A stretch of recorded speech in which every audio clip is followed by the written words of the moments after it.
Hello. I'm still a little under the weather, but we're doing this anyway because I have to finish this game.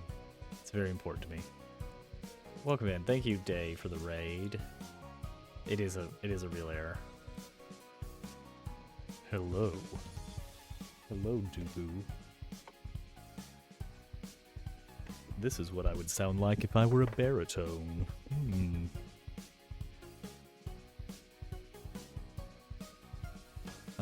I might be able to fix that bug. Welcome in, David. Happy to have you. Welcome in, everyone. I get to enjoy these, roadie illnesses a little bit.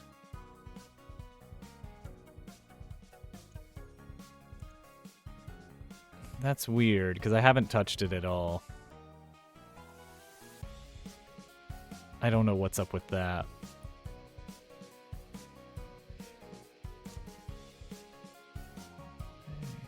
Command parameters. We'll try that. I don't think that'll really work. Let me try killing the bot and then bringing it back up after a rebuild. I don't think that's going to work, but we'll see. Alright, bot is back online. Programming ASMR. Gosh, there's so many of those. Like when I was building out my spreadsheet of raid targets, there were at least, at any given time, there were at least 2 channels listed as programming ASMR of just someone programming. Maybe they're actually there programming, maybe they're not. How would you know? They're not interacting with chat at all. It's just a video of someone programming, and people are watching that. Like, okay, all right, it's fine, whatever. Guys, big changes on the Paper Robot front. We have custom font, completely from scratch. Let's check it out here. Let's talk to people. There we go. Custom font, but there's actually some extra stuff going on under the hood that I'm ashamed of. That we will get into.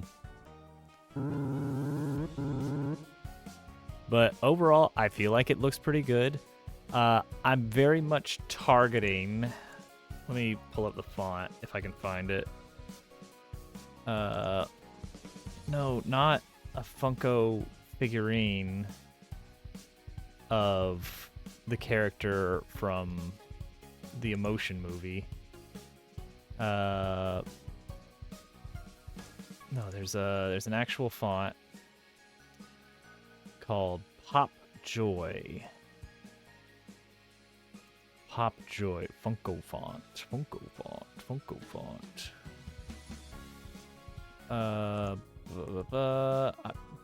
But I cannot apparently find it anywhere. Is this the one? This font is not available. I'm not looking to purchase it. I just wanted to see an example. Actually, you know what? I do have an example of it. Right in another folder somewhere. Okay, here's the actual example as it appears in Paper Mario. This is a font called Popjoy, and I had this pulled up as a reference sheet for kind of how to do certain curves. Like, okay, this curve needs to be bendy this way. This needs to be a nice little swoopy shape over here. So it's not an exact copy, but I wanted to make it the same style of almost comic book lettering. So that's all here. Apparently, I got my colon out of sorts, because that looks like an equal sign to me.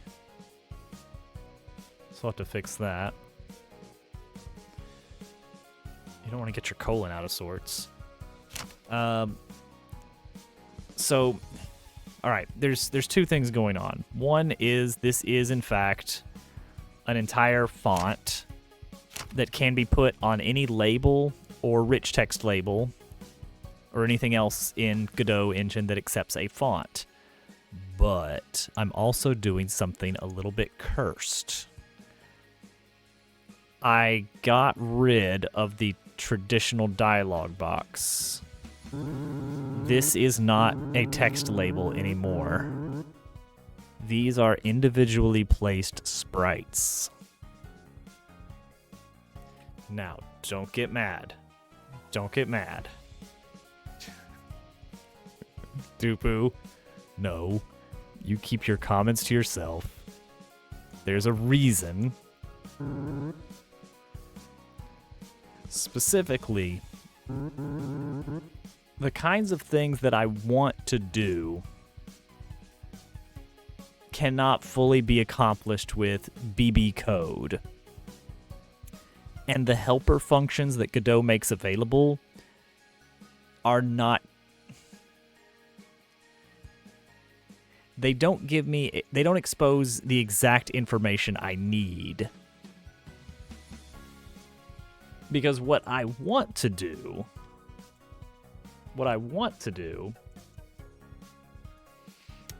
is things like this. Like, so I can add a little text effect on a specific word. That you can do with BB code, but the only way you're allowed to do that is by creating your own custom text effect, which exposes some pieces of the glyph, like its position, its rotation, its color, and you can adjust those. But it's not enough of what I need. That's really the problem. So now I can do extra cool fun stuff. That's really the takeaway. Is it lets me do more fun stuff. I made a list of all the fun stuff I wanted to start with, and I was able to, in the new system, I was able to code it up very quickly. Oh, a few nice things about that is it lets me now do the alternate text boards. Those are a bracketed command, and it just tells, hey, current dialog box is going to appear with a different background. Here's the background. Same for the subtitle that appears during the tutorial fight. That is its own thing. Whether the text bubble needs to... Whether I want to show it at the top or the bottom, that's also... I need a cough drop. That's also the same thing.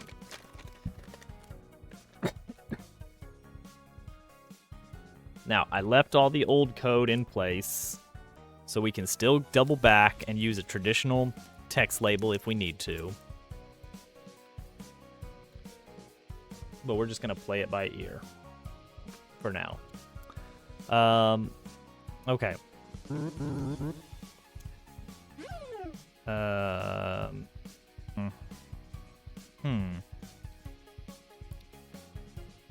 We should have a button for a quick swap character thing, shouldn't we?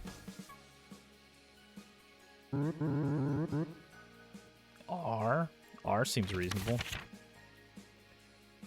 Also, this right here, Q and E should be used as like shoulder buttons.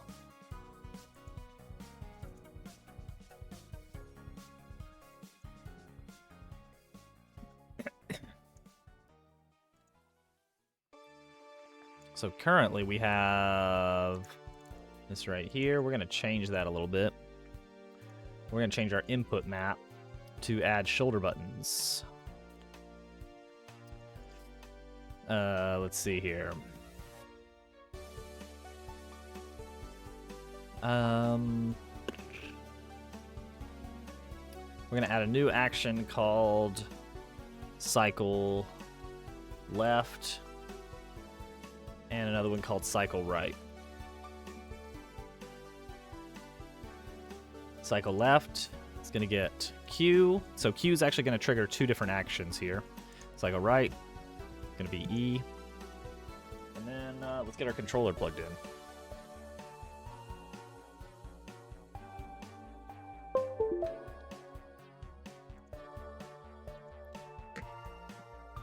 I really like how easy it is to map controls in this. All right, if you hit cycle right, and look at that, it gives us the text complete for that. Is the game soundtrack available somewhere? I mean, I've got it looping. I don't have it posted on like YouTube or anything yet because it's a long way from done. The guy who is doing the music is definitely on board with putting the soundtrack on YouTube. But it's still in kind of an alpha state right now, so it's going to be a while before we get it actually posted. Maybe at some point we could post a like a preview copy. Maybe when we release the demo, which is maybe this summer. Fingers crossed. Okay, we're gonna make this a pause mod. I love pause mod as a function. I just wish it was the default state for modulo. There we go. Pause mod is what I want modulo to do. Like if I do -1 mod 10, I want to see 9. I don't want to see -1. Why would I want -1? All right, so that'll let me. Oops, that's. There we go. Willow, thank you for the lurk. Aren't you live right now? Are you in the process of playing Mario?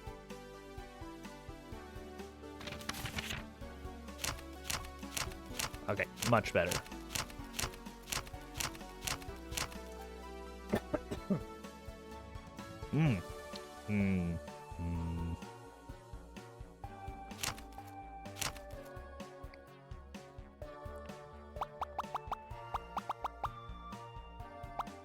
Huh.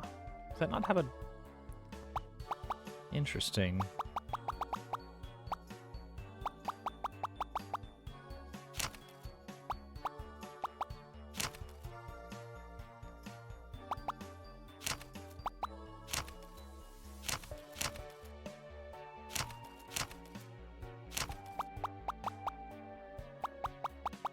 What are we looping through? It's fine. Okay. Well, anyway. I gotta make a note of that. Our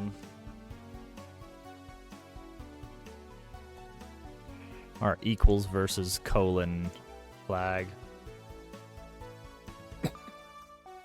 I guess at some point we need to actually get save files working.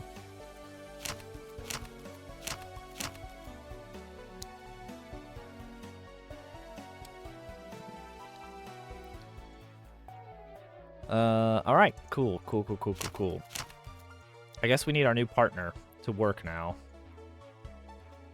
Leon. So we had originally talked about a hook shot. I think I have decided it will be specific areas. It would just be too error prone. Although I really love the idea of being able to just puzzle solve with, oh, it's any block. I think what we're going to do is design some sort of recognizable symbol or color scheme to identify an area as stickable. Kind of a yellow paint situation.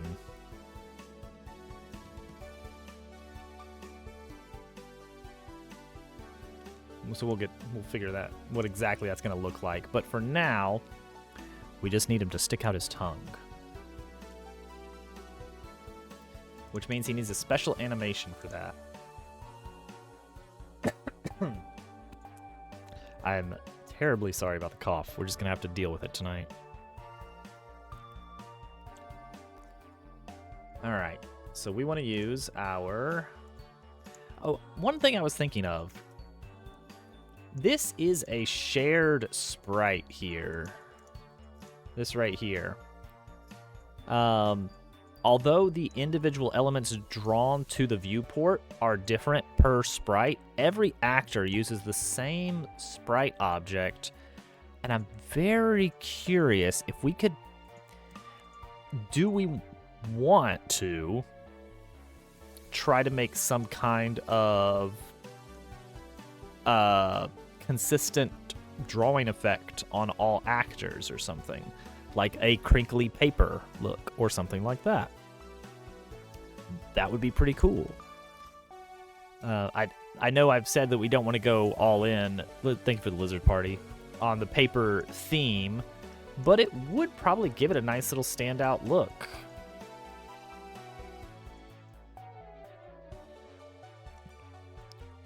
All right, Leon. I'm going to need you to open your big mouth. With a new animation called Open Mouth. Oh, something to note. I tweaked Leon a bit.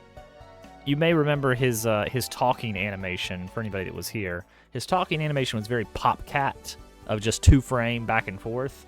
Now it is much smoother. Well,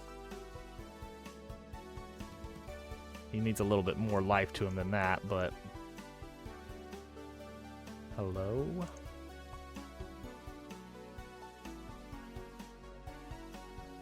Why is none of his other stuff moving?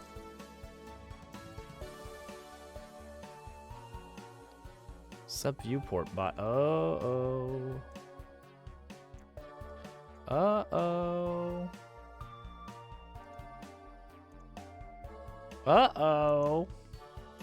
We have a slight problem here. Okay. Huh.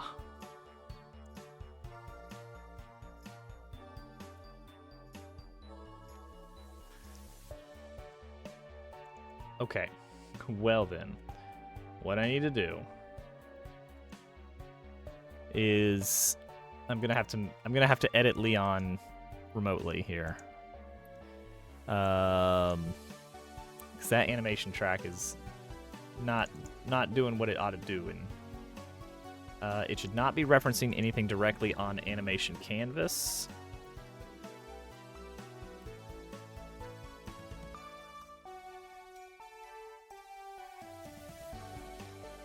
Well, that's fine, it looks like. Oh, maybe he's just missing that piece. Maybe that's just missing on his... No, he has that. Yeah, he does have that. It is there. It's just very much not moving. Yeah, look at that. Sprite's body head is throwing some problems here.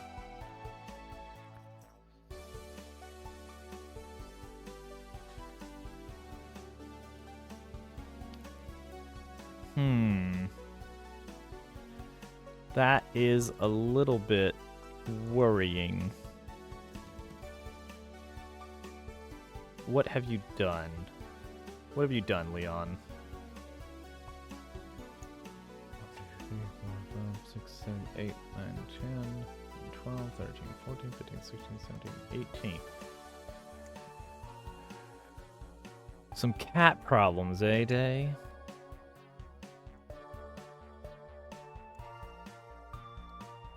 Okay, I see the problem, I think.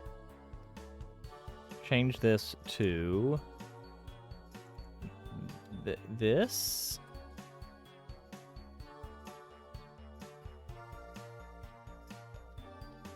/subviewport.sprites.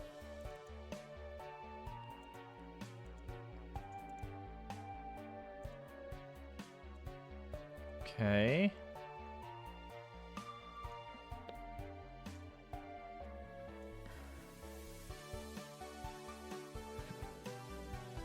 All right, and then maybe I can do the same with this.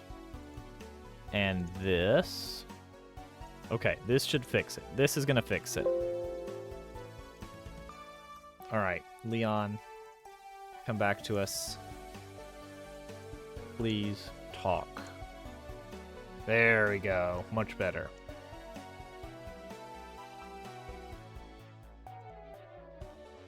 Okay. Now, we change this to the animation canvas. And now we can view the same in 2D.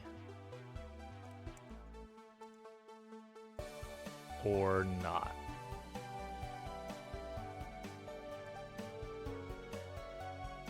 Huh. That's weird. Chip, my bot exploded, I guess. It's supposed to do a thing. Welcome in. It's going. I'm having a little bit of issues with animation tracks. But we'll get there. We'll get there in the end. This is me trying to find a solution to a problem that most people would probably not have to deal with. So I think this is just like I'm dealing with a problem. I just have to deal with it. See, that is actually working there. Why did I not see it? And I see it there, but I don't see it here. And there's good reason, because it's, well, what is the good reason? /sub viewport. That's not right. That's not right.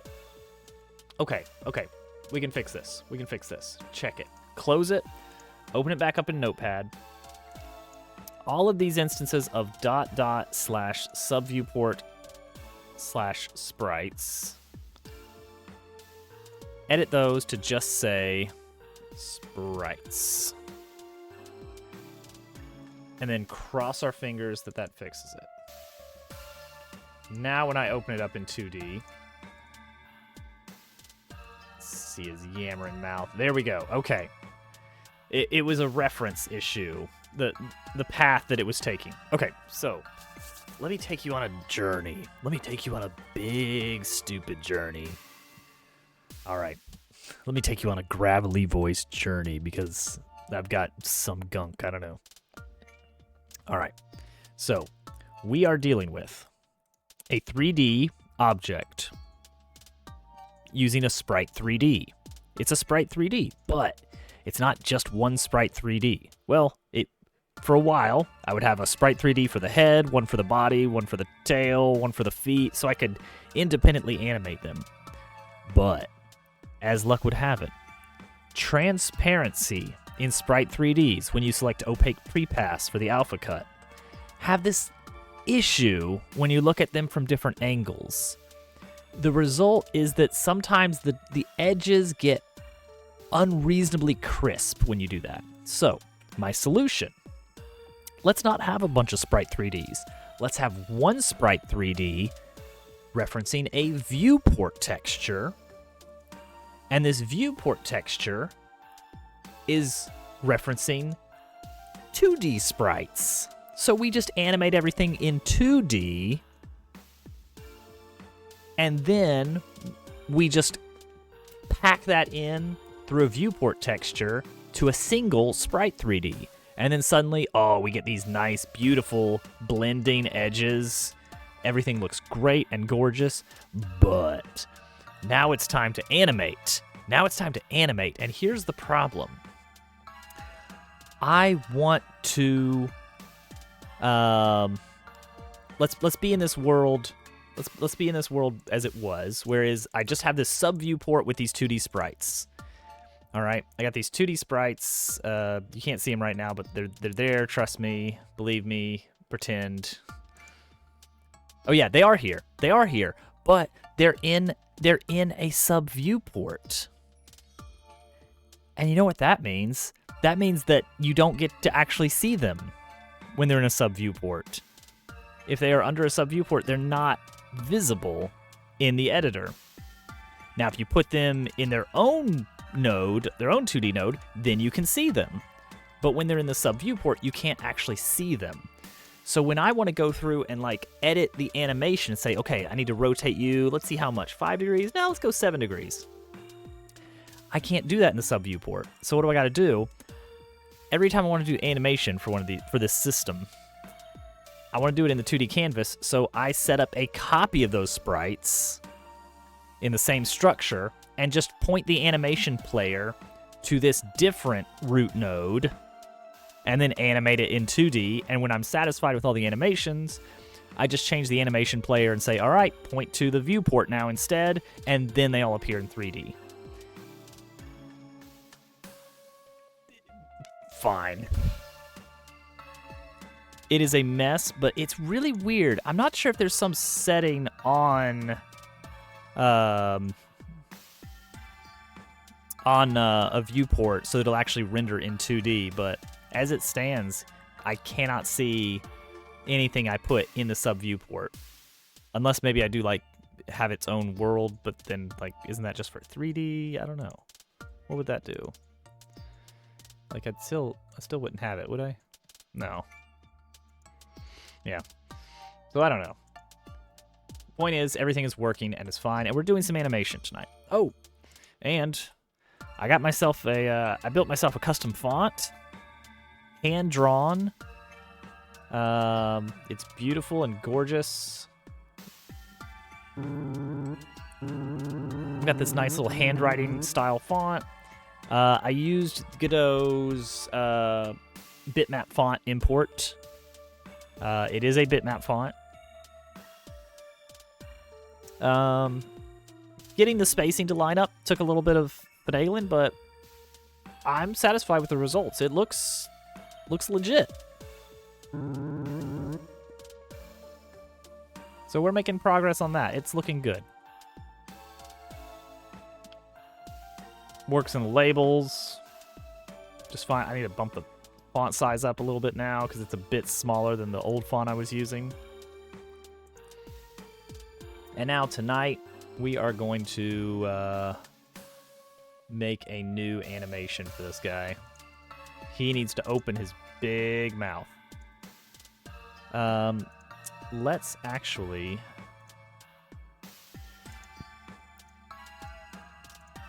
duplicate the talk animation. Since it already has most of the tracks we want.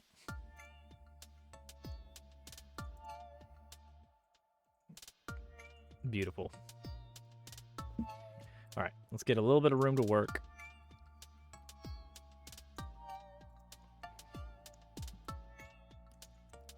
All right, so here's what the final shape of this thing needs to look like. Is something like, get this head out of the way. Get the head out of the way. I'm gonna do like this.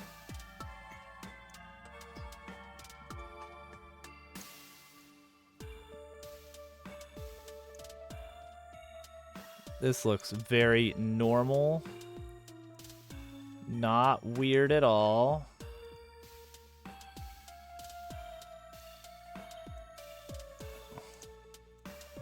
He's doing a little chicken dance or something.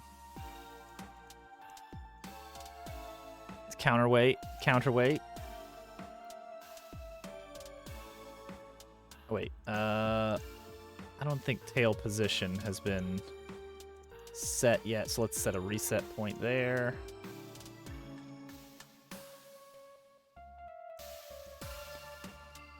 And then we can move it for this one. Mouth container. Give me a big gaping bleh. Tilt that head even further back. Nightmarish. Not making constant furry jokes. I wouldn't dream of it.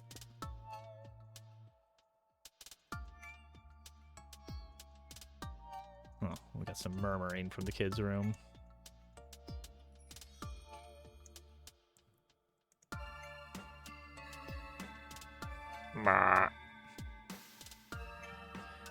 Thing is, the plan is for this whole animation to happen very quickly.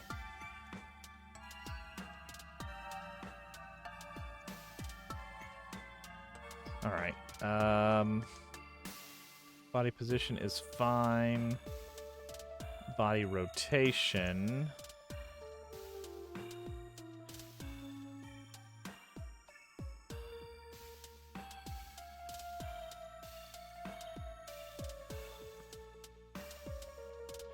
Tail container position.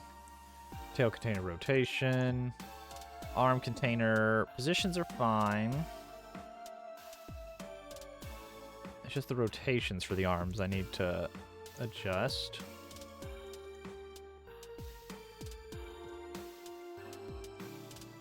Yeah, I do need to make sure I'm not grabbing the wrong sprite from a different object.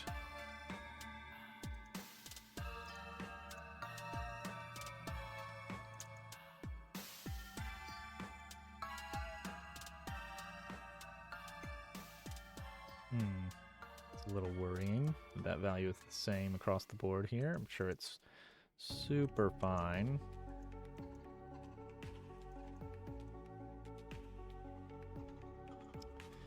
Yeah, that's what I was worried about.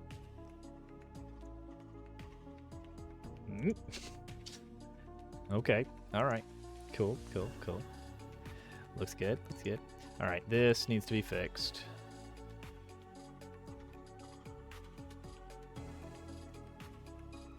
Got it, and then head container. Oh, head position. Oh, that's the problem. I need head container rotation.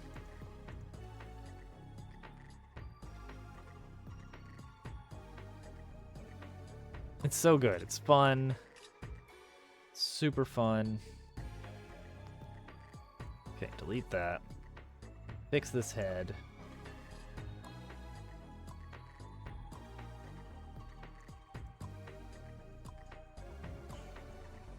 Alright, there we go. Set that. Set that. Great.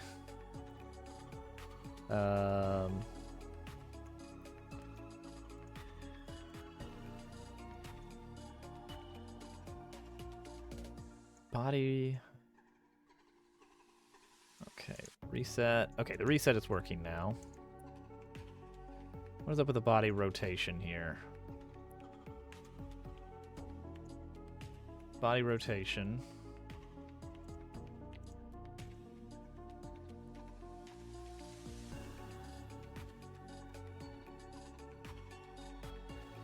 Getting there.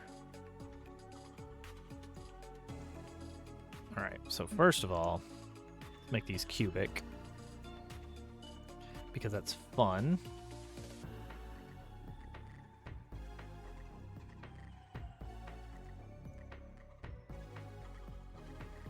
Yeah, there are some problems that we will address here.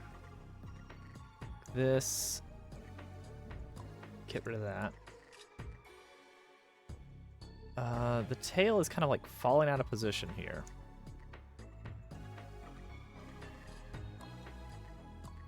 Need to grab the initial tail position.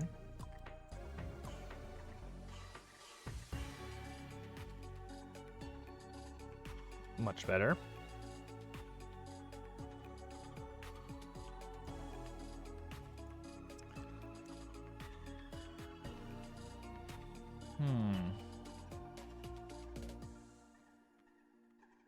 Oh, that's much better.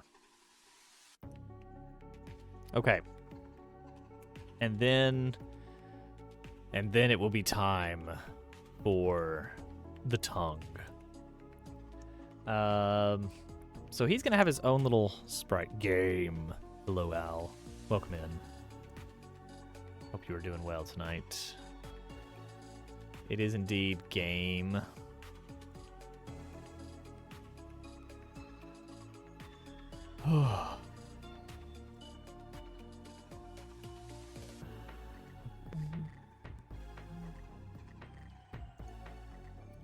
So, let's see here.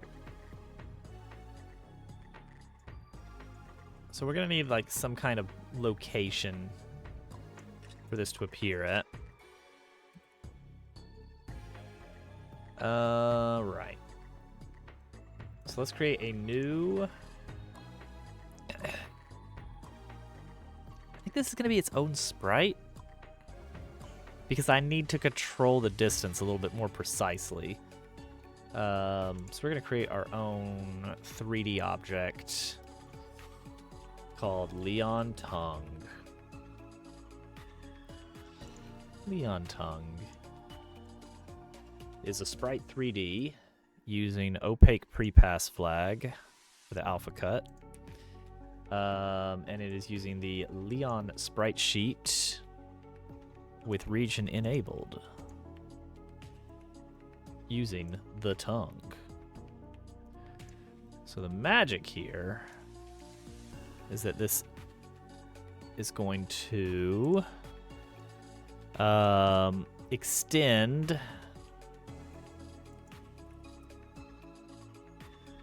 with power magic or something. All right, that looks great. So it needs to simultaneously change its width. So it's going to be adjusting on this axis and this axis at the same time. Wait. Wrong way. So there we go. So it's going to start with basically a no width and then extend out and out and out for as long as it needs to get. Okay. Okay. So let's add a script here. I guess we could use the animation tracker to do this, maybe? Does that make any sense to do it with the animation tracker? Like you could just have it play, and then when the moment hits that it's time to like do a thing, you can pause the playback and then tell it to play backwards or something, I guess. Huh. That's worth a shot.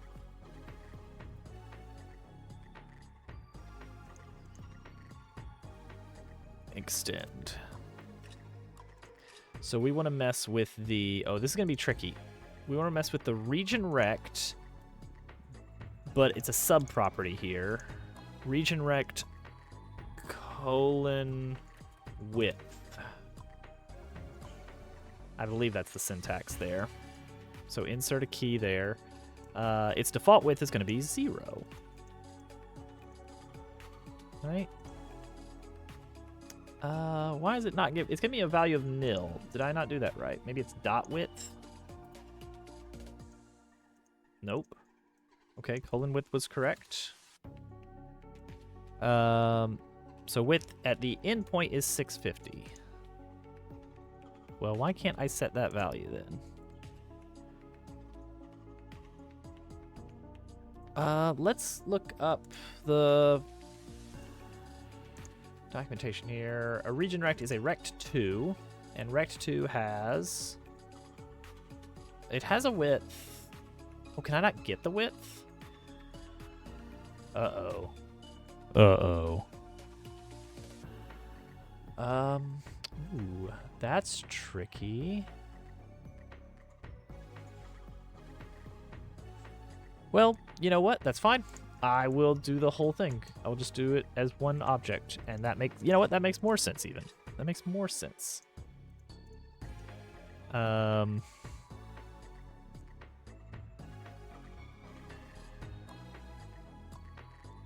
as the width decreases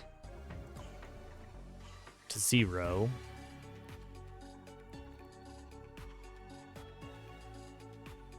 this increases by the same amount. There you go.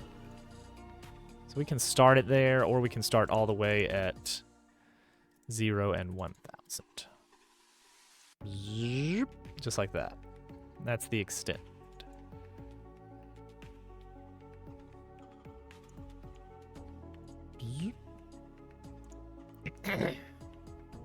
And we can even have it sort of, we can go cubic. So it kind of extends up to a point. We can have it slow down as it approaches or something. However we want to do it.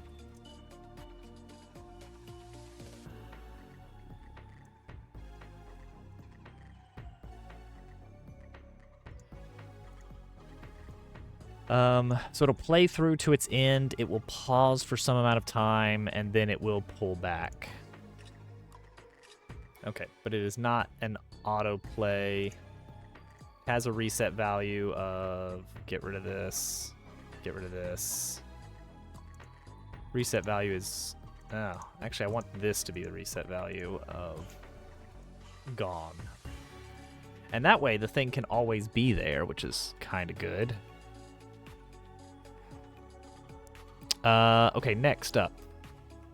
The position of this. Yeah, I want the position to extend.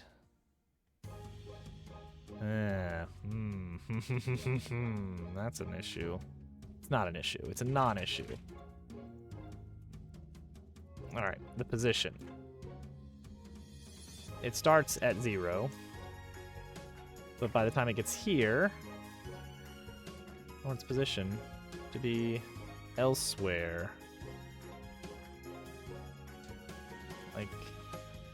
Like there where.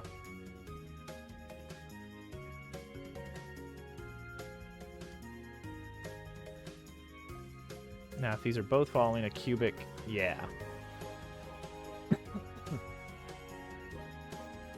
I think I don't want it to extend that much. I think I want to stop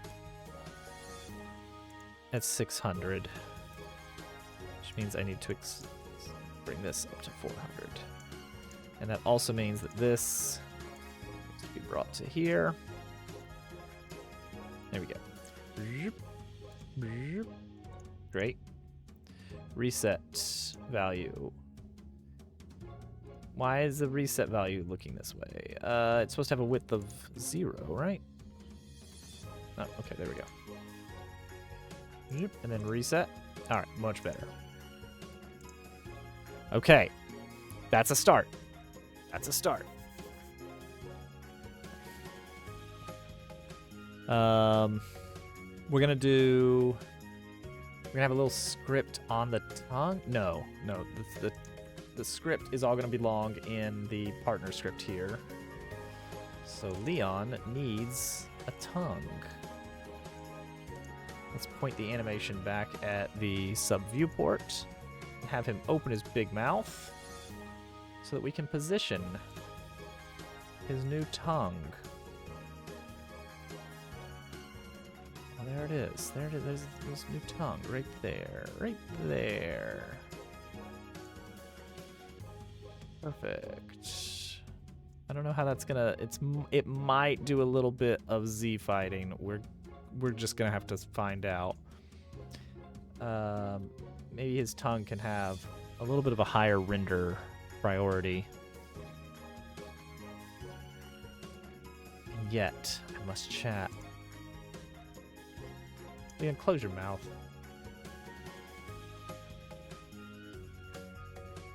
All right, so let's start with the basics there. We're gonna have the tongue as a object we can reference. That is a node 3D.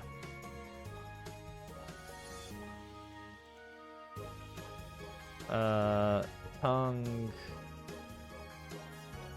animation player. I guess we can just do this. I don't know where this exists. This extends the base? Okay. Then I guess we could do an on ready.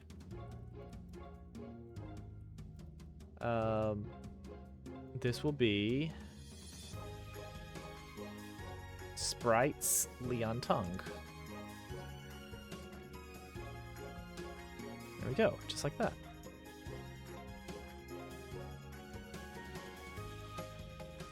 Casual, somebody was asking about the music, wondering if the soundtrack was available somewhere. And I told him that's something we want to do eventually. But we don't have that set up just yet. So, you know, that's fun. People are asking about it.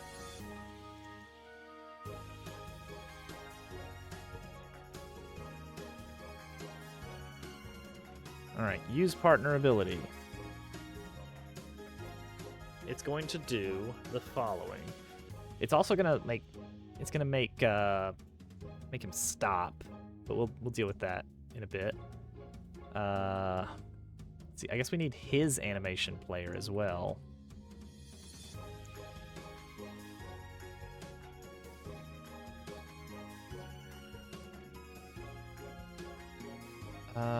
Oh, animation player already exists. Perfect. Okay. So we do animation player dot play animation open mouth. Yep. Do that for 0.4 seconds.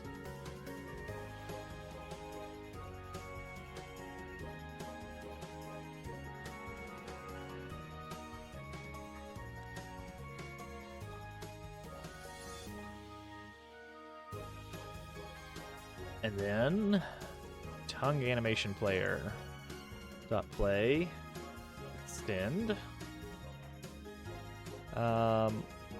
Wait like 2 seconds for now. Play the same animation backwards. Slurp it back up.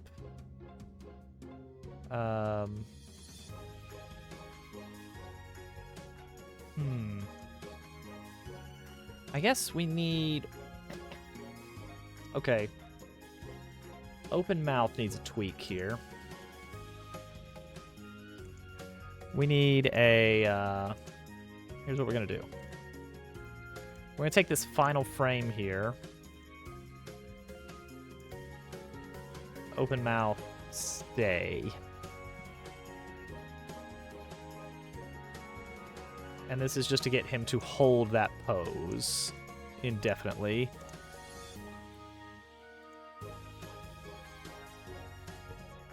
Loop that. Whereas open mouth is going to only last 0.4 seconds. And then stop.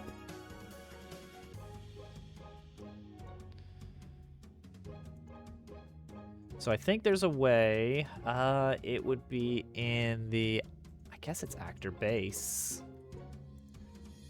Where we can queue up an animation. Here we go.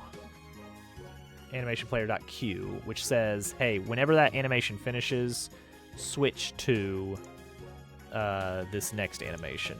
So I'm going to say, all right, after you finish the open mouth animation, stay there.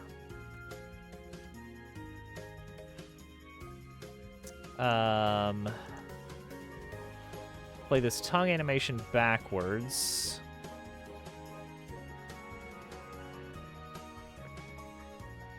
Then play open mouth backwards and queue up idle after that. And that's it? Is that the whole thing? Let's try it out.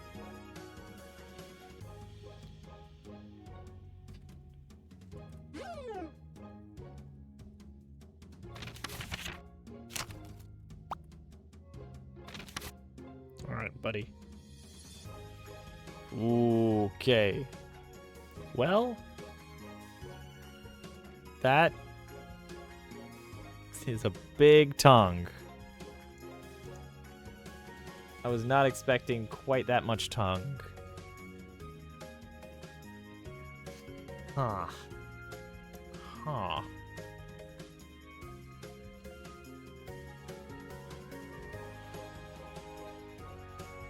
Alright. Things about the tongue. Render priority higher? It's still like behind. How do we mess with that? How do we mess with that? Visibility? No. Transform? No.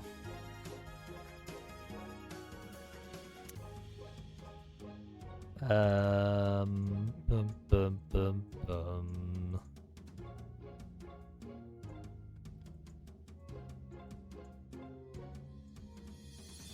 Ba, ba, ba, ba. Large. Tell him large tongue sent ya.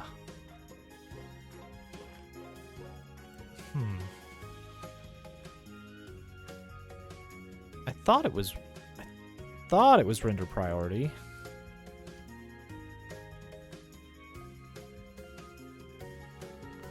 Oh wait. One thing is I'm not actually changing the true value here. Room, Leon, sprites, tongue. So I should be able to change his values here. Nope, that's just not it. What is render priority? Oh, this only applies if alpha cut is set to alpha cut disabled. What does alpha cut disabled do though? Oh. Huh. Well, that's not great.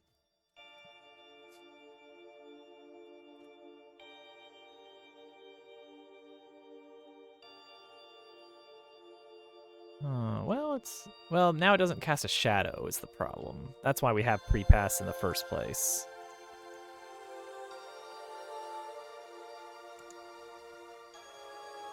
I guess I could give it a Z index, or just like bump its Z value up slightly.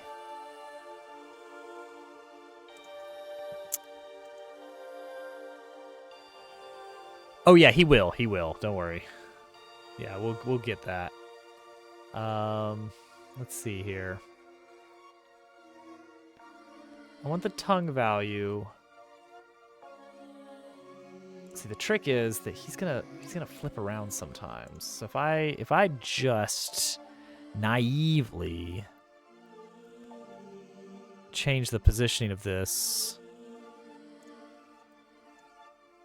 like this, it's like that's fine for the most part. Until we change direction. No, not you. Not you. You. Why is your tongue back there? Oh, because of position. Animation player changes position. Okay, I want 0 and then I want 3. So change this to X.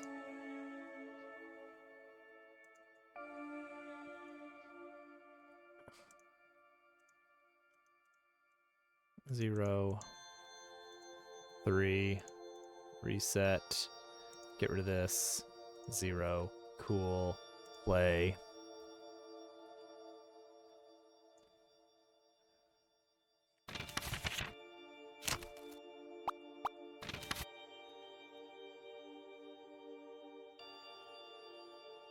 That position does not look like it's being positioned properly.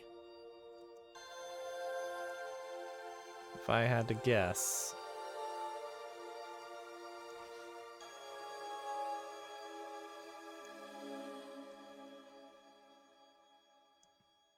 Oh.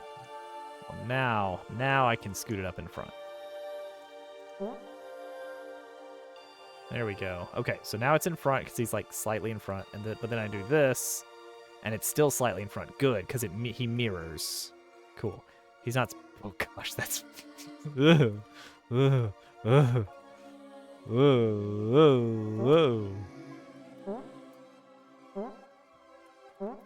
Jeez, that's frightening. All right, so now for the freakish size of it.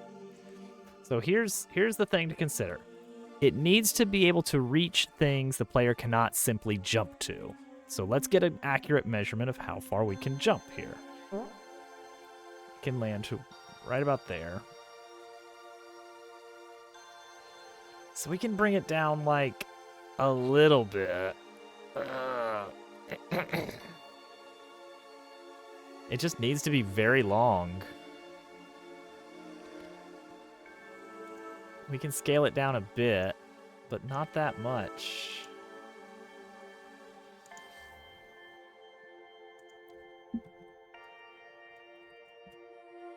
Let's do this. See how that looks. Okay, that didn't take yet. Wrong scene. Wrong lever.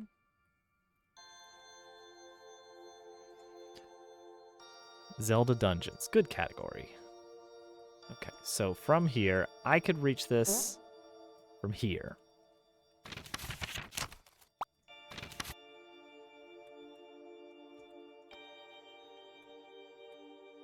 Why is it still so huge? Like, I'm pretty sure that I scaled you down.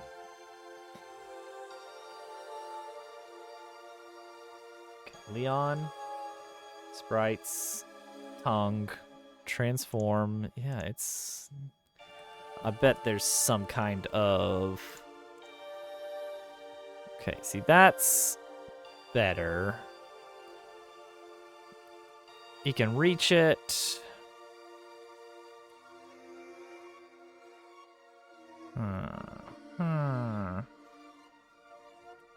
Still long, still massive, but more manageably massive.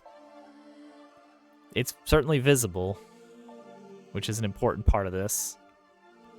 Okay, well, we'll take it. Now then, why is it scaling the way it is? It's fine. We can fix it a different way.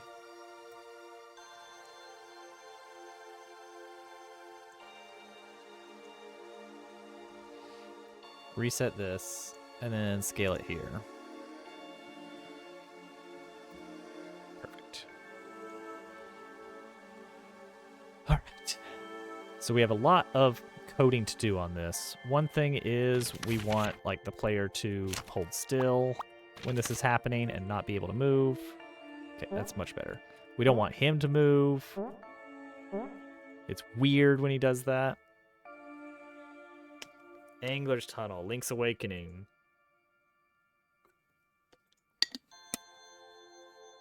Level 4, maybe?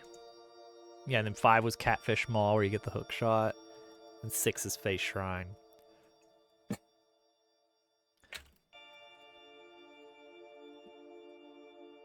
That's just the color it is. I don't know what to tell you. It is what it is. Alright. Sticky. Sticky.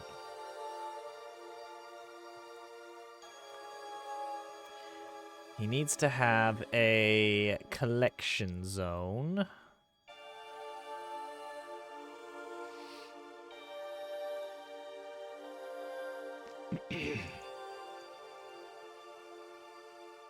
And that needs to... Ooh, let me see.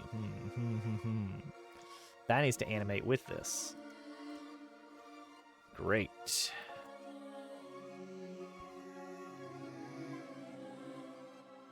Let's just call it Hitbox. Let's call it what it is. It's an Area 3D. With a collision-shaped 3D. Represented by a box. A significantly smaller than that box. Let's go halvesies. That seems reasonable. I think anybody would be more than fine with something like that. I'm also gonna temporarily add a mesh instance that is also 0.5 by 0.5 by 0.5, and this is just so I can visualize the hitbox area. Okay, animation player is also going to handle the position of the hitbox.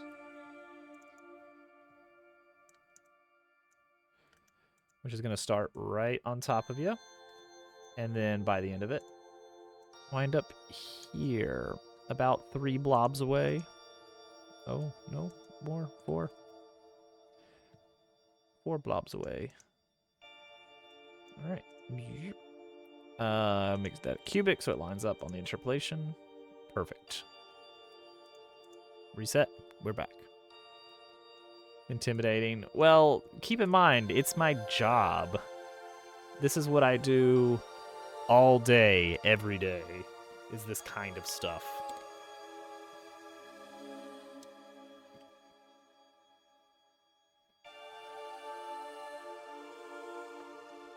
All right, this box represents the part we're gonna start looking for the collision on. We're gonna need to manually assign that signal, I think.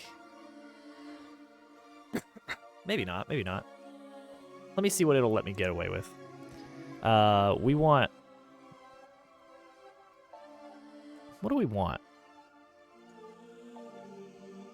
Software dev by day, software dev by night. I'm just a software dev. It's who I am. So one thing we want to get is item on field. Item on field has a collision shape. And its area of 3D is on area 3D body entered. So let's go take a look at that.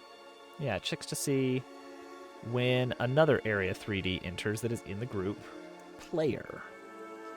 Now if I look at my player object, it has a area 3D.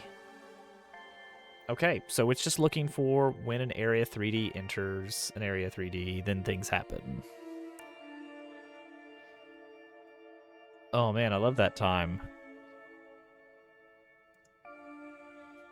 Yeah, lizard party, let's go. Pew, pew, pew, pew, pew, pew. Okay, I'm gonna try to assign this an area. It's area entered, right? No, body entered is what the item on field is used. Because it's specifically looking for a 3D body object. A character body. Which is this one, which is in the group player. Meanwhile, this area is looking for gear zones for when you enter an area. So I want to see, when does this tongue area intersect a few different things. One thing is an area. A bit off. I am a bit off tonight. You can do it. You can do it in whatever environment you're comfortable with. I started doing animation stuff in JavaScript.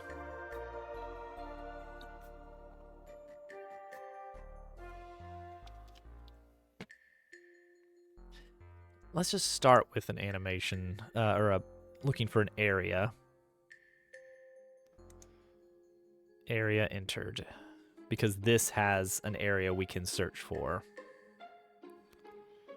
And we'll give it a group. Okay, so here we go. So here's the problem. It says, hey, what's, my scene doesn't have a script. What are you looking for? And I say, I don't know. I think we can connect this signal manually without using the UI here. Godot, connect, signal, area entered. No, just connect signal. Just tell me how to do it with code. No, not with the UI, with code. Connecting a signal via code. Here we go. So first you got the node. All right, so first we have to get this node here. So that is in our, this right here. We can say on ready var tongue hitbox equals sprites Leon tongue slash hitbox slash area 3D. All right, that should give us the tongue hitbox. And I will specify that is an area 3D. When we ready up this object, we're going to say, hey, this has a signal called area entered. Connect it to func on tongue touch.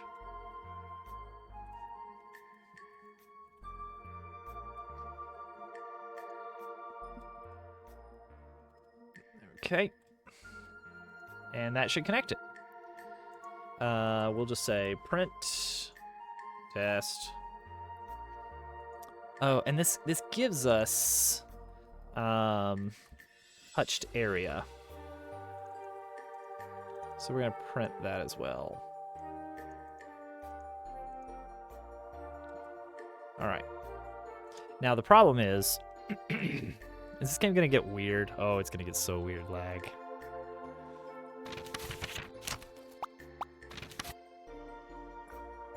All right. Blech. All right, it's going to be faster than that.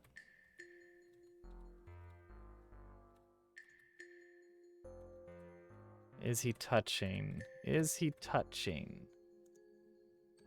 Easy way to find out. Did we leave that mesh in there? We did not leave that mesh in there, did we?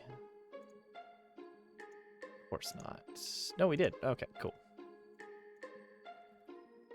Well, that looks like it's touching the area. But it's not triggering this right here. Why is that? Maybe it could be masks, collision mask thingy boppers. Item on field, collision shape. This collision shape. We look at the area 3D. Here we go. A mask of layer 2. Oh, it doesn't exist on a layer. All right, let me check my master document. It's not. It's a little bit above, or at least it better be. Oh, it's a sphere, actually. Items on the field have a spherical hitbox. All right, I have a list of our layers here. Okay. Collision layer 2 is supposed to be for actors. So this doesn't exist on a collision layer at all.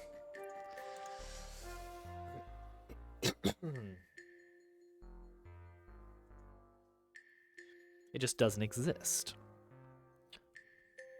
But it's looking for layer 2 things. It's looking for a player to touch it. We could define layer 3 as tongue things. Great. Cool. Layer 3 will officially be tongue things.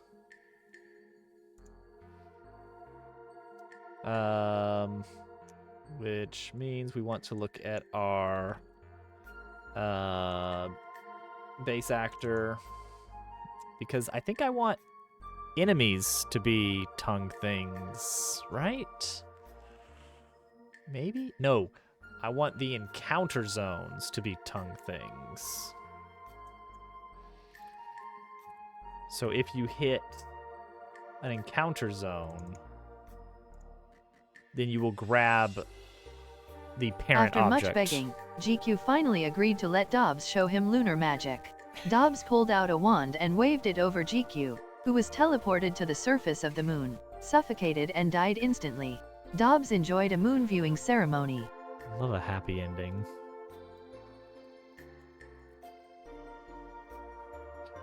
Item on field and encounter zone are going to be our initial tongue things.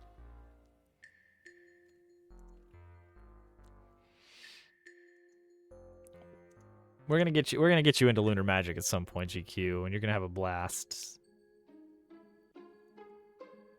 I need to relearn it, but then it will be amazing. Okay, this collision shape is going to be looking for layer 3 specifically.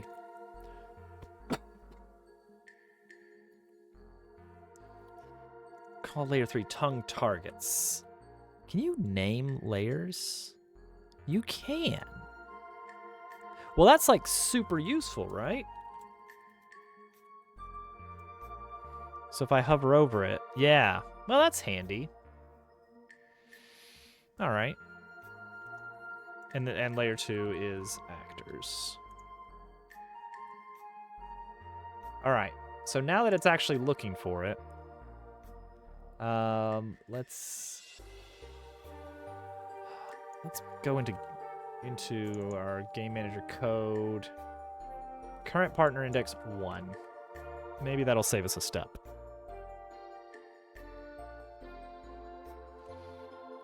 All right, eat it.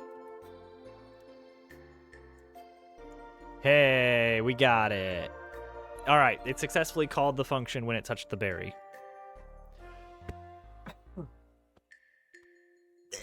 gonna die. Get another cough drop. I'm almost out. Don't worry, we have many more bags in the house.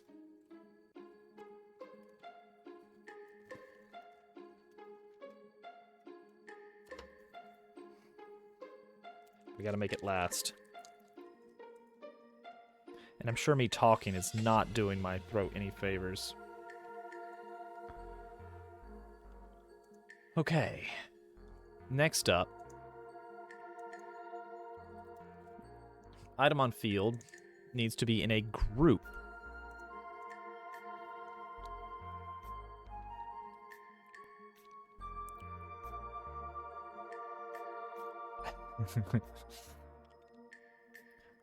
It's a cameo. I need to make groups. Oh, so here's an interesting thing. What do I do with this? Like, I can tell it it's an item on field. Right now, there's only 2 things I want to pull. Well, see, so it's not just my Discord notifications that aren't going out, apparently. Yeah, the bot that... I don't even run the bot that handles the Discord notifications. That's just a third-party service. And it's just apparently been busted for weeks.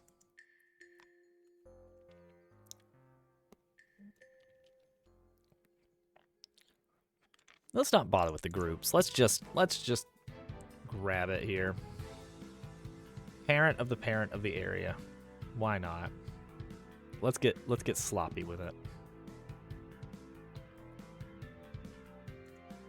All right, close a lot of these. Close so many of these. All right. What was the other one? Encounter zone.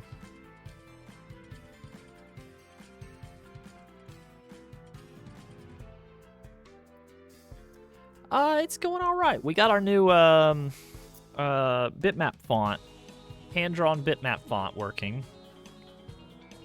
Now we're working on wiring up the new partner's field abilities. So I'd say we're making steps in the right direction. Animation is weird, I guess.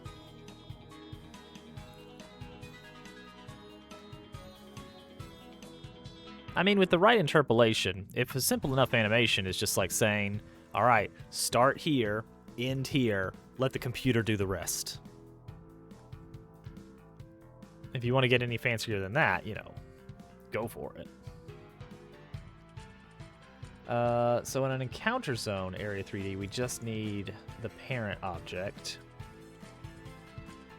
And then we have to keep going up the chain.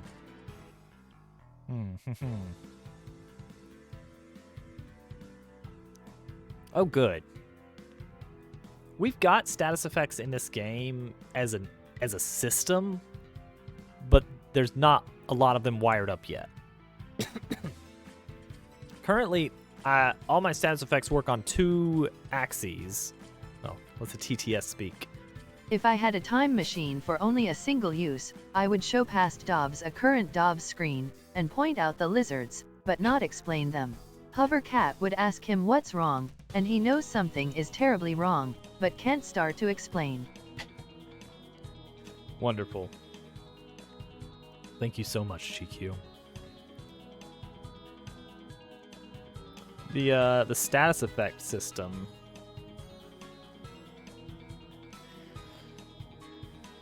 The idea there is that what's the way to put it? Status effects in most RPGs, most turn-based RPGs, status effects just have a duration. They're going to last 3 turns. They're going to last 5 turns, whatever. In addition to that, I also have a system where status effects can have potency.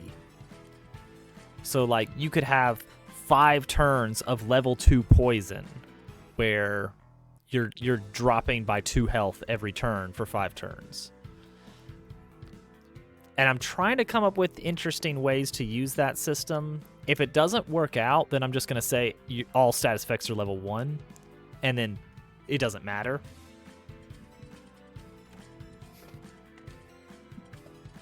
Did you count them, GQ? Because there are in fact 6.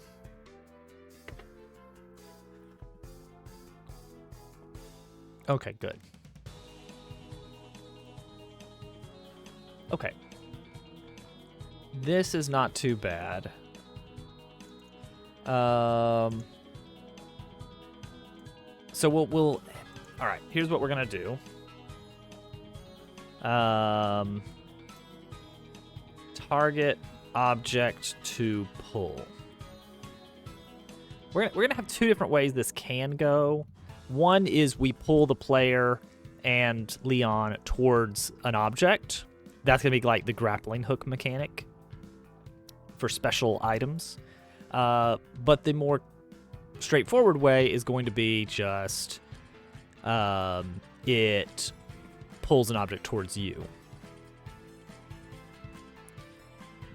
So we're going to start with a touched area. And we are going to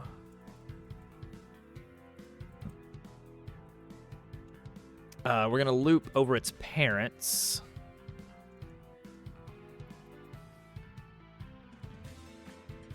Oh, she's on the move. I think I need to watch this. What is my child up to? What is she doing? She's staring out the window. Okay, she's going back to her bed. Alright, good.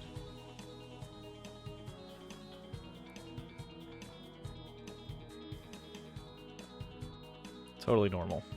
Now she's looking at things on her bookshelf. Alright, she's fine. She's not complaining, so I'm happy.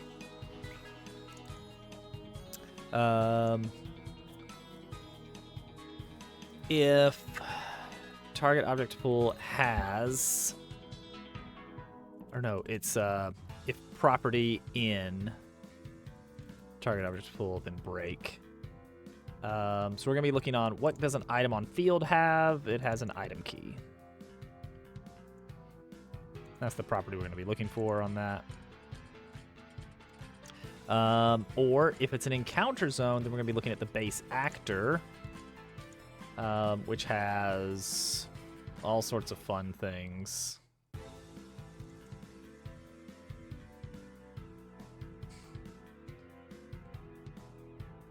Yeah, this one's probably fine. This is not a good way to do this. We're just getting it working.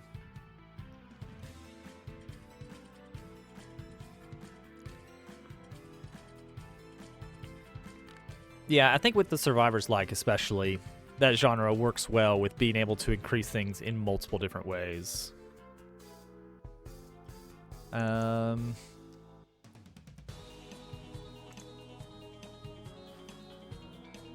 Okay, if we don't find an object, then we just need to fall out of the whole function. So once we run out of parents to look at, we're like, okay, we didn't find anything. Get out of here.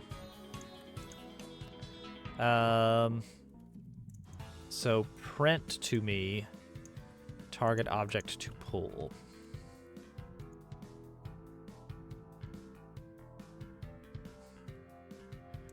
All right.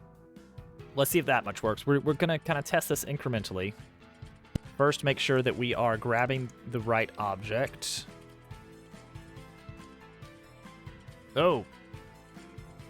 Area 3D does not... Oh, get parent. Get parent. Ha ha ha. All right. Leon, there's your target. Get it. All right. Sweet. We did it. We got the object. Okay. If it's an object that we are pulling, then why not just parent it to the tongue? To the tongue hitbox, even.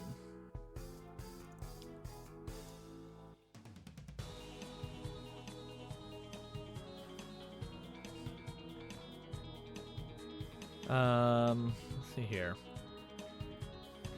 Set, no, parent, reparent? Is that what it is? Reparent.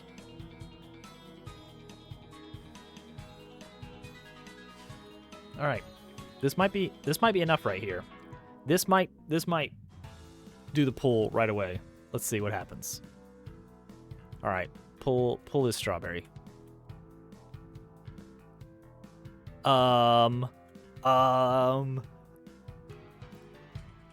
amazing?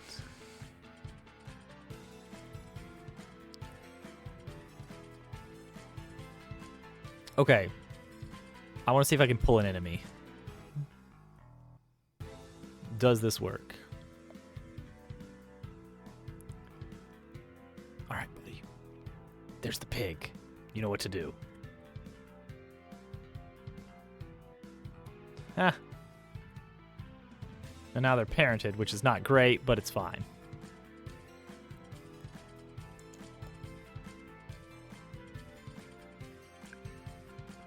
Okay.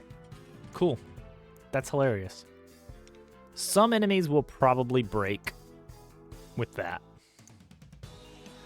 All right, next thing to do.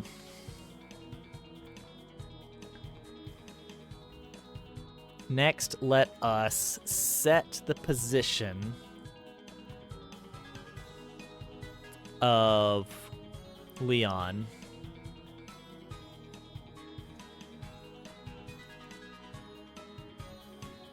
to Dabble's position.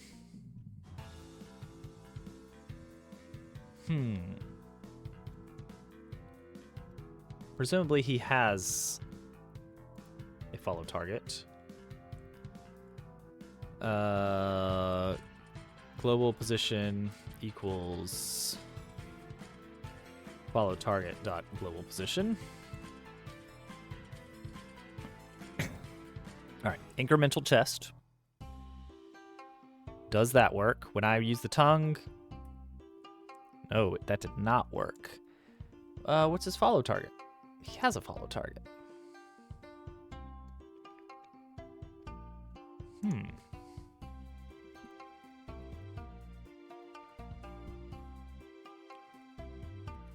What's the deal? Oh, that's on tongue touch. Whoops. That's because it's on the wrong function. That happens later. This is use partner ability. Use partner ability. You're gonna jump into Dabble's position.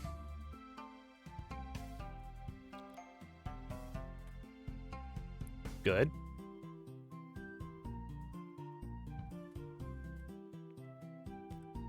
And you need his facing as well.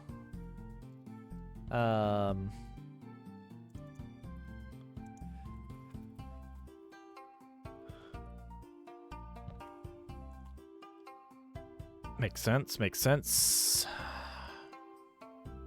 And then we need you to stop moving. You need to lock in.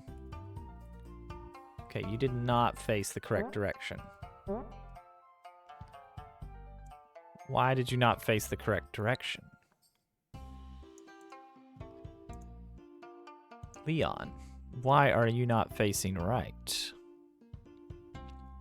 Or rather, you are facing right, but you're not supposed to face right.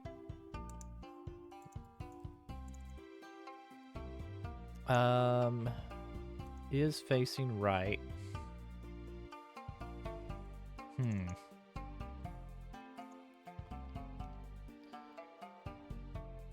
What is setting that there?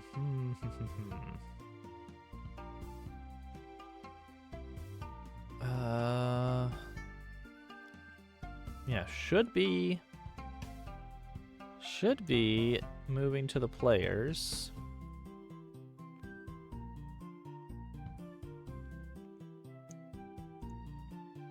What's this? Should be. Oh, okay. Yeah, actor.flip direction. All that does is change is facing right to not is facing right. So directly setting is facing right should work just as well.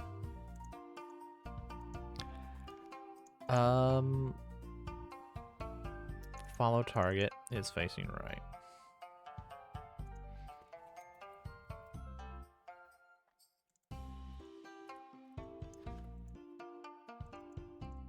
Okay, print the two. Let me make sure we're reading the right values.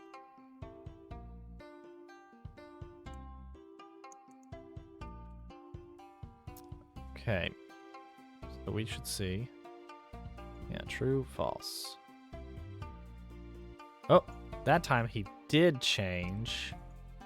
Interesting. Why is that?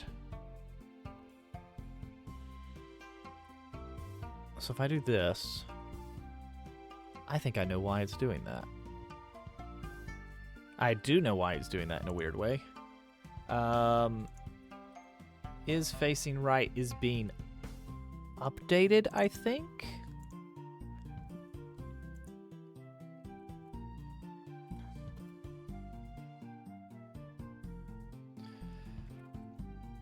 Equals this. Actor sprite hand. Yep. So is moving backwards. We look at the relative velocity. And because you moved, I think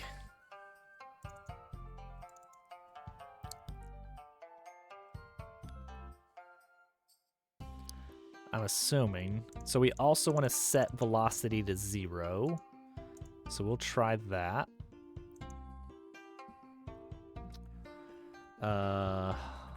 Velocity equals vector 3.0. That might address the facing issue.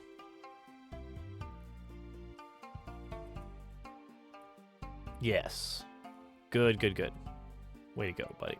Get that thing away from... Put that thing back where it came from, or so help me. All right.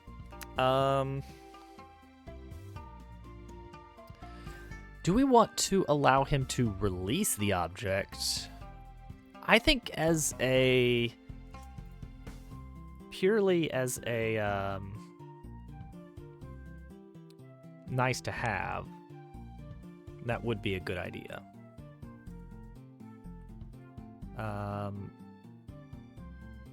Also, let's reduce the tongue extend time significantly. We're going to store original held item parent. Before we reparent it,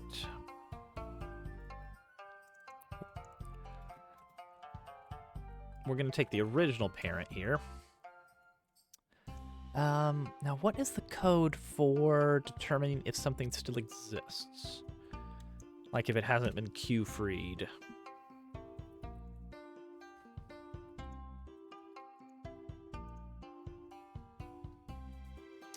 Is instance valid?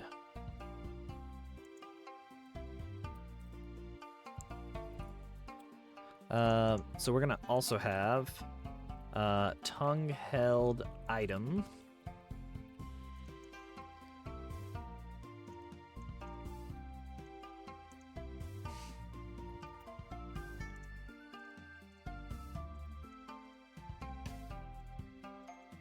Okay.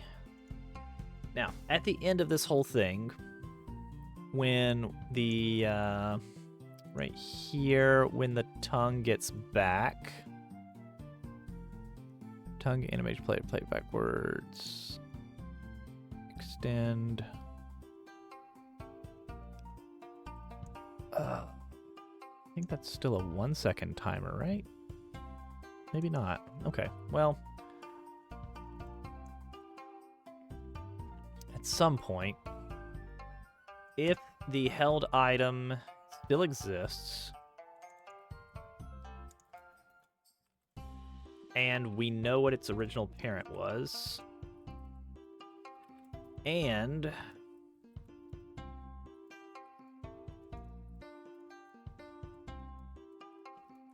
its parent still is in existence,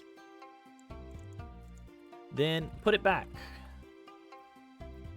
Put it back on its original item parent, and then get rid of that, and then we no longer hold this. Actually, that happens either way. Okay. And that way, if somehow the player manages to glitch it up, we're not going to keep you locked up indefinitely. Why are you still holding it, though? I thought I told you to reparent it.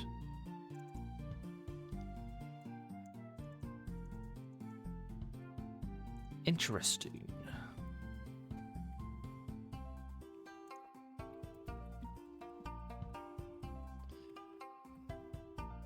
Let's get that feature working. I think that for stability, that'd just be a very nice thing to do.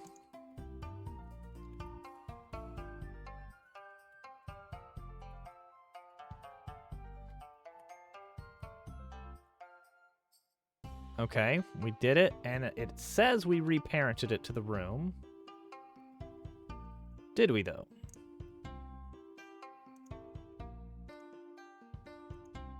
Well, it's not there.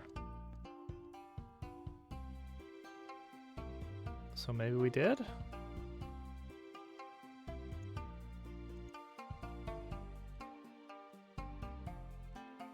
It's right after decor.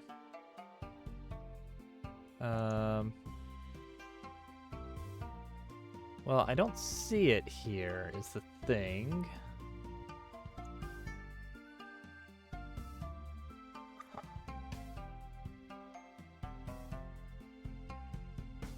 Nope, okay. Item on field.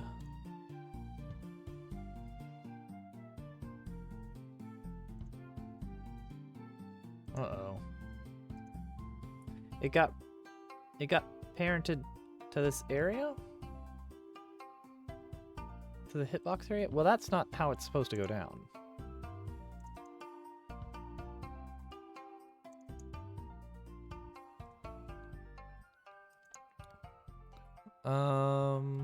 Okay, hold on. What's going on here? We want to... Okay, so right here, yes, we put it there.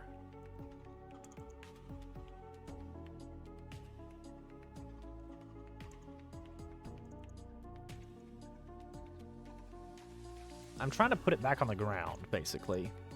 Not as a feature, more as a safety net, so that it doesn't follow you around in some weird case.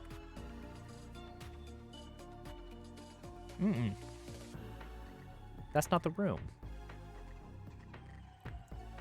Huh. So right here, this printed the room, which is what held the item. But when we got up here, Willow, welcome in. Thank you for that raid. How was the ROM hack? You were doing Love Yourself?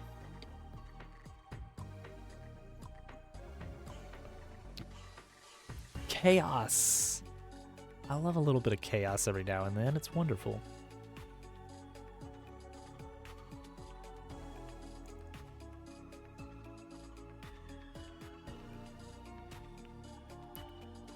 We're playing regular hacks again. All right. Well, I'm sure when GQ makes a hack, it's gonna be great.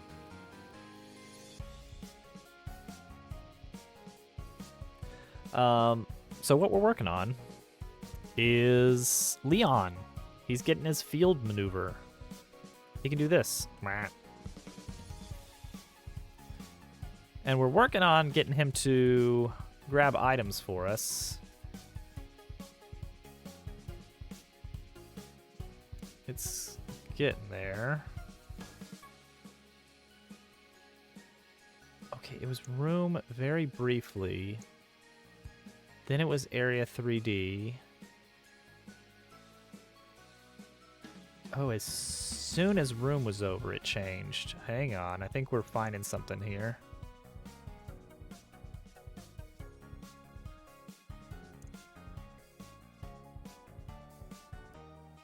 Well, how is this happening? Yeah, Leon! I'm trying to get him to let go of the item when he gets back to you, just in case. In a real-world situation, you will collect the item as it pulls towards you. We haven't done that yet, but I want to account for a scenario where that doesn't work. Daisy's Crazy Adventure. Thank you for the follow. Just saw that come in. Thank you very much. All follows are anonymous. Tell me about Daisy's Crazy Adventure. How crazy is it? This right here, this object is somehow doing something dumb.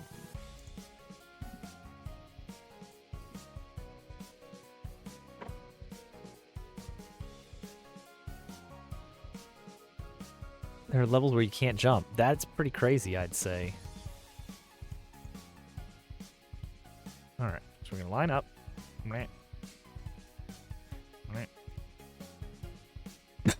Alright, so we got a touch. We got a second touch. That's not supposed to happen. That is not supposed to happen. Okay, I think we can solve this pretty quick then.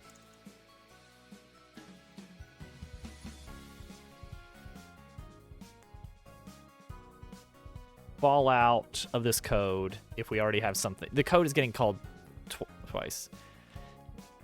Dave? Dave's not here, man. Oh, that Dave. All right, Dave is here. I've seen Dave about. This still isn't working. That's... Willow is spreading misinformation. Touch. Touch. Oh, I see. I see. We shouldn't let this happen unless this is active too. Okay. Okay. I get it. His tongue is sticky even when it's in his mouth. That's the problem. It's going all right. It also makes hacks. Hack. Singular. I made a beginner Kaizo hack years ago.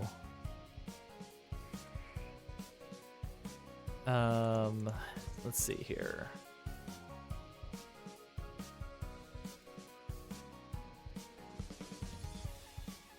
Is tongue active equals false. This tongue is about to get active. So when you use the partner ability, we're going to set that flag to true, and then when you get to the end of it, we're going to set it back to false. And we're only going to let this go through if your tongue is active.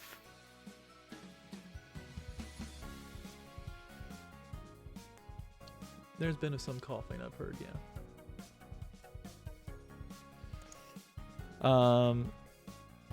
Yes, thank you, Day. Thank you for putting it so poetically. There we go. There we go. That's all I wanted to happen. Because I wanted there to be, like, a standby for, hey, wait a second, what if... What if we've got some moving object and it glitches out the code? What are we gonna do? We gotta be ready for it. Okay, that works. Get rid of this. Get rid of this. Get rid of all our debug statements. There we go. All right. Now we're making progress. Next up, while the partner is doing things, we're going to lock the player from doing anything.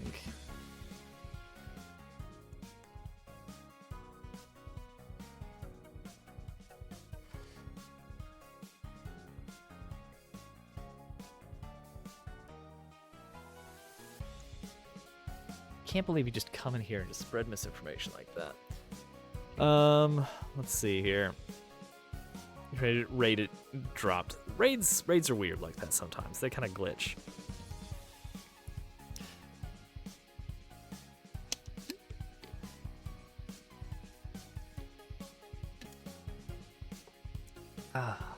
Okay, this is supposed to be a 1 second, I believe.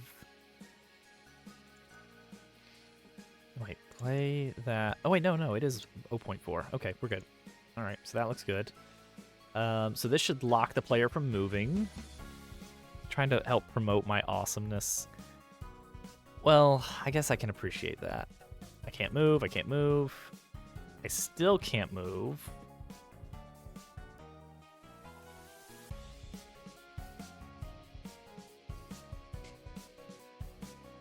That's supposed to be false, not a true. Okay. Next up. A professional game maker. Nope, she's up again. She's looking at her bookshelf. We're trying to shift around the sleeping arrangements for my kid, and she's hesitant to adapt to changes. You become aware of, yes. I kept a spreadsheet of the ROM hacks that I beat for a while. I kept track of how long I spent on each.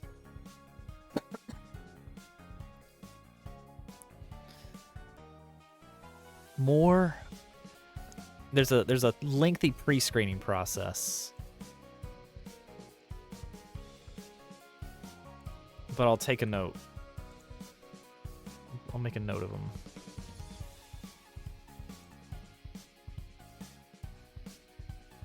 Keep a schedule of when you hang out with people. It works. It's good to know when all the other characters are active and what their schedules are. All right, I'll add that to the list. Now, there's one person who I still really want to raid into, named Small Block Boy, because they also have, and I don't know if this is like going to be a big project, they also have a Paper Mario like that they've been working on. Oh, they are active now, doing a Survivors like. Gosh, people love Survivors likes, you know. So there's a very good chance we'll get to raid into them here in just a few minutes. Let's keep an eye on that. Yes, I made Super Germ Dove World, which was a very fun reveal. To drop that on Dove. Because I named the file Super Dobbs World. He booted it up, and then he saw the title. I was like, you got me. That's exactly what it was like. It's a bit of a tricky. It's beginner, but it's beginner Kaizo. So I mean, there is a bit of a curve. The harder levels are towards the end, but it doesn't pull any punches. It comes out the gate swinging. So fair warning on it. It's not an easy peasy hack, but it is on the easier side of Kaizo.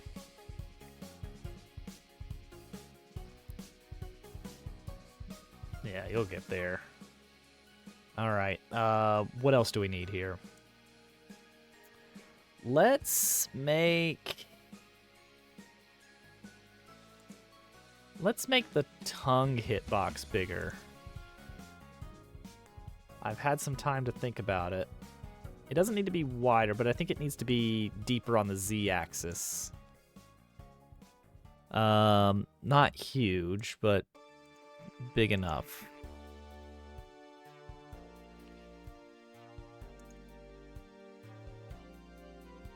Yeah, exactly.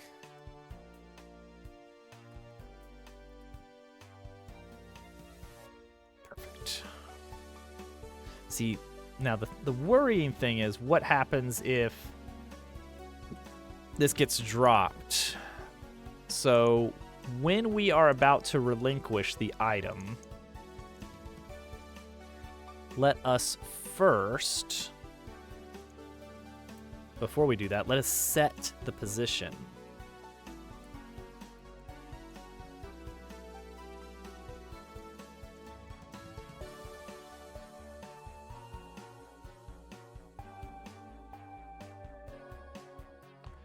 Now, what this should do... Nope, wrong scene. What? No, it's Pirate Software's Ferret Sanctuary. Is that the one?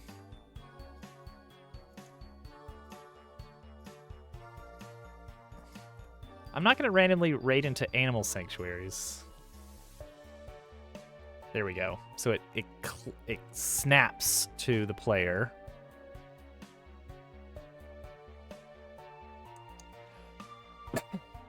Which should also work for enemies.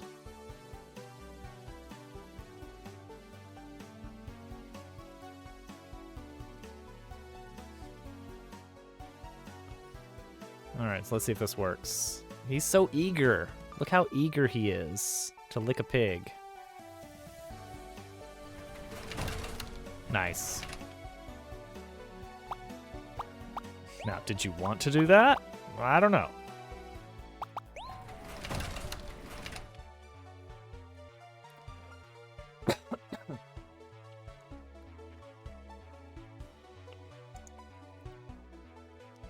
That's looking good. That's looking good.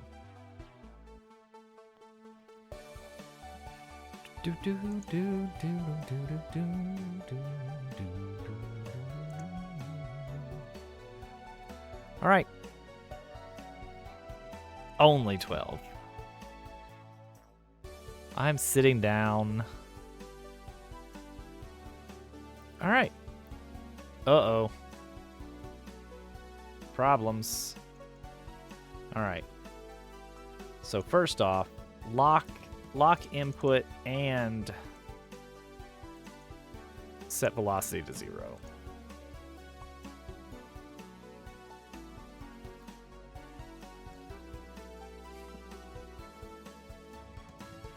There we go. So now if I'm moving and then I do it, I will stop on a dime. All right. You know what? That looks all right. That looks all right. Have a good night, Dave. Thanks for coming in. Appreciate you having you by.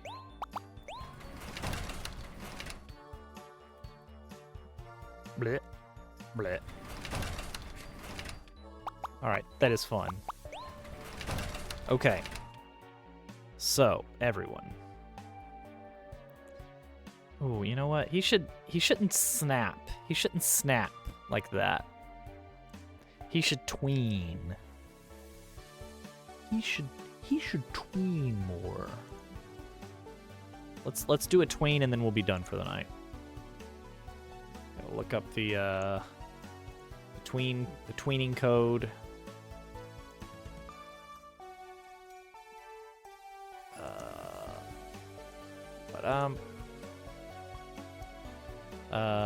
Tween position.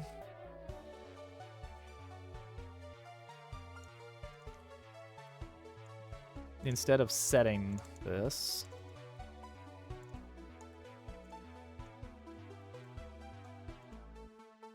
okay, this will have him slide into the position. Yeah, look at that. Rip. I don't think we need to do the easing function or the... Let's try just a standard one. Hovercat showcase. What is that even? What is a hovercat showcase? There we go. Just have him slide in.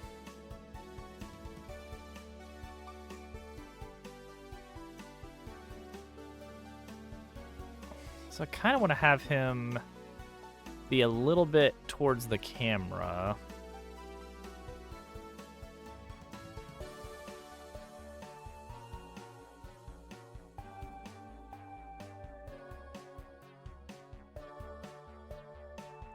Is it a lizard party? Oh, a cameo. She's over there. It's fine. What? Huh? Yeah. No, you're good. Now here's one thing that's a little bit annoying is the way that he clips in and then clips out of the player. That is by design. But it's... What? Day was giving me a citation for no hovercat showcase. I didn't showcase you enough. Probably because you're very cozy right there. Yeah. Oh, she's... What does she have? She grabbed a book. I grabbed a book. And Willow says hello to Lady Hovercat.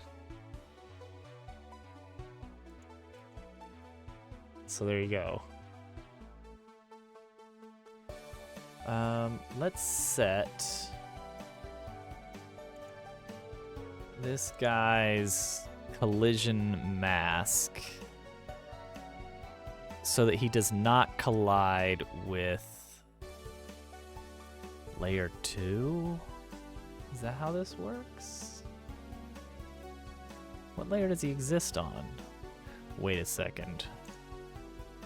We're setting something automatically, I think.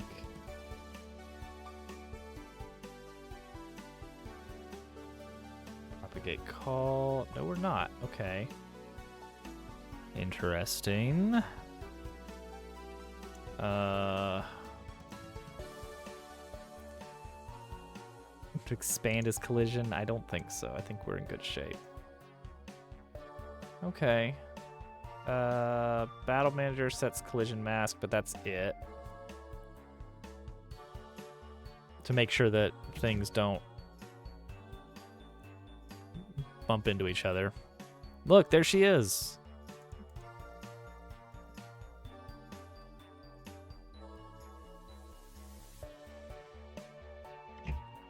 Let's see here. Old collision mask. So what we'll do, we'll say, all right, my old collision mask is collision mask.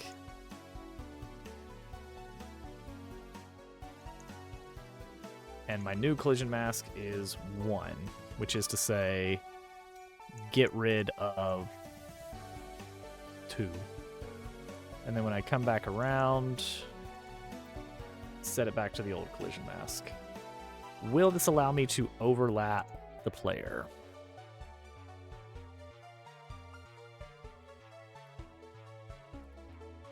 Yes. And then yeah, all right, that's much better. It lets you line up things significantly better. My concern was people are going to get squished out of bounds. Like that. Whoa. Whoa. Don't worry, he loves it. All right. There we go. So, next time, the next piece of this move is we want to allow for a sort of grappling hook ability with this same move. That if you latch on to a specific object type, then you both will be pulled across to it horizontally. This can make for some fun puzzles, because there could be some timing-based stuff. There could be some stuff where it's like, well, I can see it, but it's not horizontally available. It's, it's forward, backward, so I have to like go around, and then I can do it, and all that other stuff. Also, it can go through walls right now, which isn't great. No, he can't hurt Dab with his tongue. Although, maybe going through walls is fine. I could definitely see some kind of glitch where it's like, oh, there's a treasure in the next room. Yoink. Pull it through the wall. So maybe we don't want it going through walls. But maybe we can have it... All right, let me write down some notes, and then we're going to raid over to Small Block Boy. Hung.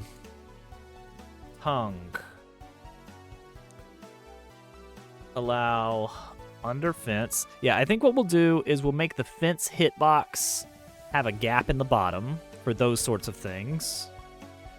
Blocked, but we want the tongue to get blocked if it hits a wall. So we're going to add some kind of collision system to it that we can detect, like, oops, we collided, rewind, end early, that kind of thing. And then the final thing we want is the grappling hook ability, and that's it. And then his field ability will be fully working. I gotta say, Cat's field ability is much easier to program. It's just show a dialogue box. She's just the knowledge base. All right, this time for real, we are raiding out. Everyone, thank you for coming. It was a wonderful time. So I appreciate you all making it out, making the journey over.